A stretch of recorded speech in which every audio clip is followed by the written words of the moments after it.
उम्मीद करती हूँ आप बढ़िया और एकदम मज़े में होंगे। तो चलिए आज एक बहुत ही रोचक पौराणिक कथा पढ़ेंगे। ये कथा एक पाठ के जरिए हमारे सामने है और हमारे पाठ का नाम है दधीची का बलिदान। बच्चों, सबसे पहले हम अपने पाठ का संक्षिप्त परिचय ले लेते हैं। इस पाठ में महर्षि दधीची की पौराणिक कथा दी गई है।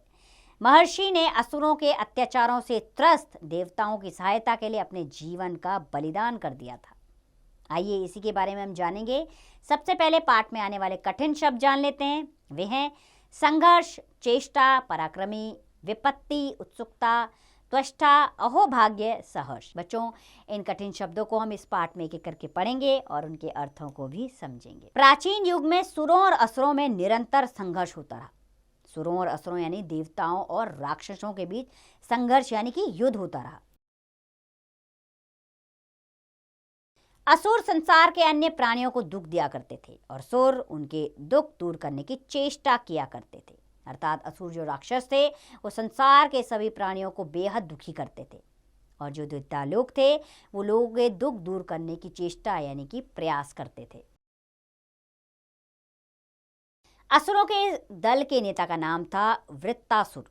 असुरों का दल बहुत शक्तिशाली और पराक्रमी था। वृत्तासुर और उसके साथी बहुत ही क्रूर स्वभाव के थे। क्रूर यानी कि बेहद ही मानवता को दुख देने वाले। उनका आतंक सभी देवताओं पर छाया हुआ था। आतंक यानी कि उनका प्रकोप, जो वो यातनाएं देते थे, वो सभी देवताओं पर छा गया था। वृत्तासुर से घबराकर देवता ब्रह्मा जी से सलाह करने गए। वे अपने राजा इंद्र को भी साथ ले गए। देवताओं का अभिमान स्वीकार करने के पश्चात ब्रह्मा जी ने उनसे कुशल मंगल पूछा। इस पर इंद्र बोले, पितामह, हम वृत्तासुर से परेशान हैं। हमें अपनी प्राण रक्षा करना भी कठिन हो रहा है, अर्थात जान बचाना मुश्किल हो गया है हमारा। असुर न केवल हमसे अधिक बलवान हैं, परंतु अपितु अधिक चतुर भी हैं। हम एक शस्त्र बनाते हैं तो वे 4 बना लेते हैं।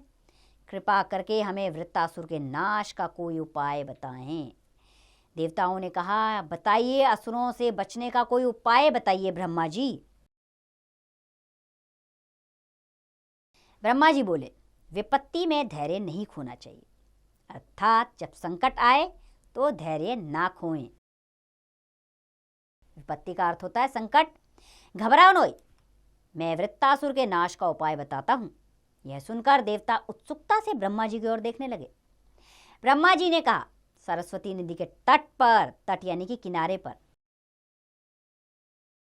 सरस्वती नदी के तट पर दधीची नाम के एक ऋषि रहते हैं।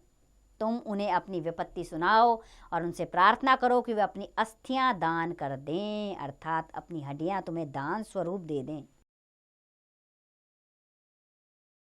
देवता चकित होकर बोले, अस्थियां? अस्थियों से क्या होगा? ब्रह्मा जी ने कहा, ऋषि दधीची की अस्थियों को अपने कारीगर त्वष्टा को दे देना। वह उनसे व्रज नामक अस्त्र बनाएगा। उससे ही वृत्तासुर को मारा जा सकेगा। अर्थात एक केवल वही अस्त्र है जिससे असुरों का राजा मर सकता था।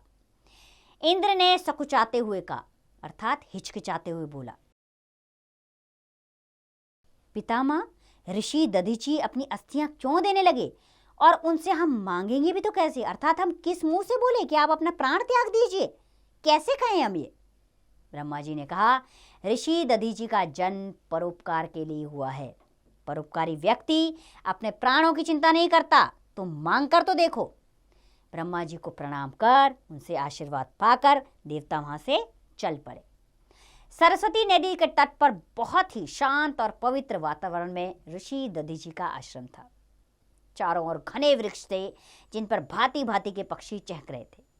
वहां पशु पक्षी तक मैत्री भाव से रहते थे, अर्थात सब में बेहद घनिष्ठ मित्रता थी।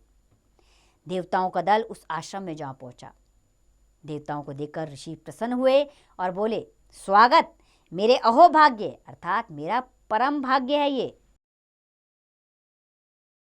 कि आपने इस कुटिया को पवित्र किया। दधीची का तन मन आपकी सेवा में प्रस्तुत है। इंद्र बोले, ऋषिवर, आपके दर्शन पाकर हम धन्य हुए। आपका यश यानी आपकी कीर्ति, आपका यश तीनों लोकों में फैला हुआ है। अपनी प्रशंसा सुनकर ऋषि ने सकुचाकर कहा, आपको अतिथि के रूप में पाकर मैं धन्य हूँ। मुझ वनवासी का आतिथ्य ग्रहण कर कृतार्थ कीजिए, यानी मेरी आतिथ्य यानी मेहमानदारी ग्रहण करके मुझे पर कृपा कीजिए। निसंकोच आज्ञा दीजिए, मैं क्या सेवा करूं। उन्होंने कहा, बेहिचक बता दीजिए। निसंकोच का अर्थ होता है बेहिचक। उन्होंने कहा, बेहिचक बताइए कि आपका यहाँ किस कारण आगमन हुआ है।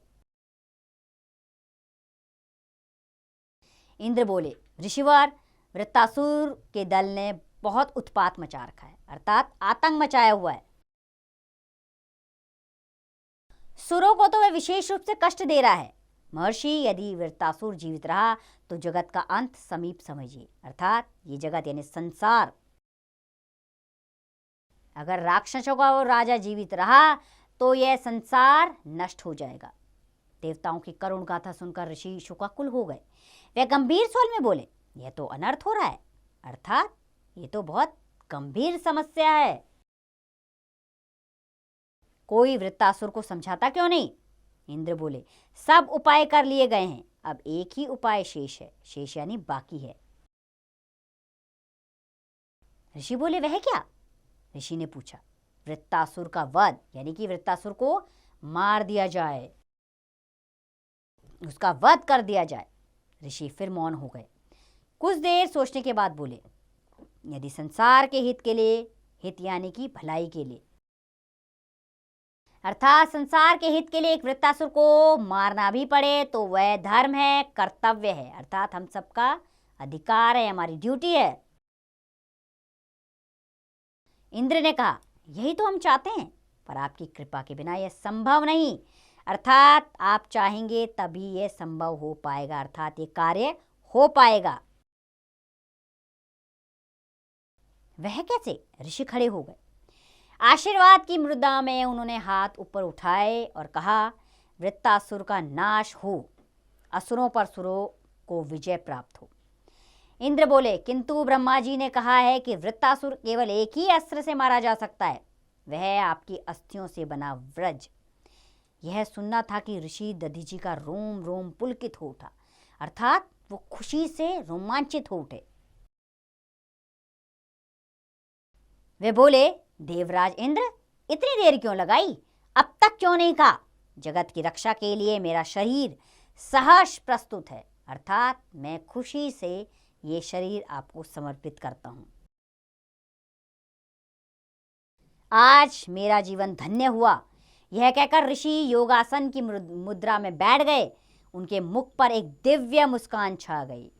दिव्य का अर्थ होता है जो चारों तरफ रोशनी फैलाए। कुछ ही क्षणों में उन्होंने परोपकार के लिए अपने प्राण त्याग दिए। उनकी अस्थियों से देवताओं ने व्रज बनाया। उस व्रज से वृत्तासुर मारा गया और असुरों के अत्याचारों से जगत की रक्षा हुई। तो ये थे ऋषि दधीचि, जिन्होंने एक क्षण नहीं गवाया अपने प्राण देने में, क्योंकि ये जीवन, ये संसार तभी बच सकता था। तो ऐसे ऋषि दधीचि को सत सत प्रणाम। उम्मीद करती हूँ बच्चों, आप इस पाठ से मिलने वाली शिक्षा को अपने जीवन में अपनाएंगे और आप भी समाज सेवा के लिए आगे बढ़ेंगे, लोगों को इसके लिए प्रेरित करेंगे। अपने सुख के साथ साथ औरों के सुखों का भी आप ध्यान रखेंगे। अब इस पाठ का अभ्यास कार्य आप स्वयं कीजिए।